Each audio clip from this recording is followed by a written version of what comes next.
Pertama, kita buka dulu label yang nempel di botolnya.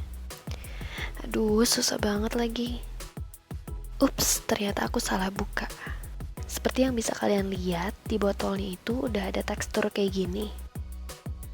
Tapi kita bakal tutupin teksturnya dengan buat tekstur yang baru. Caranya adalah aplikasikan lem kayu ke bagian atas botol sampai rata ya.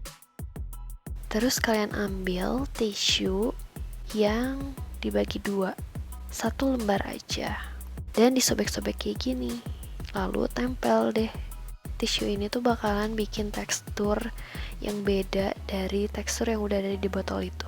Aku dapet teknik ini waktu masih kuliah, diajarin sama dosen aku, namanya Pak Miki.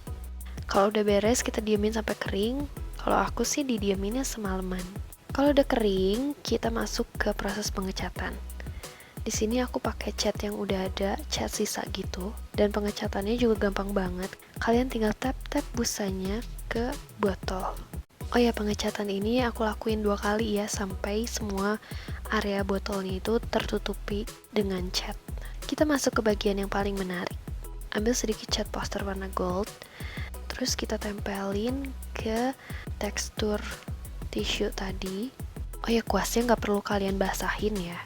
Cat poster gold ini bakalan bikin aksen-aksen yang menarik.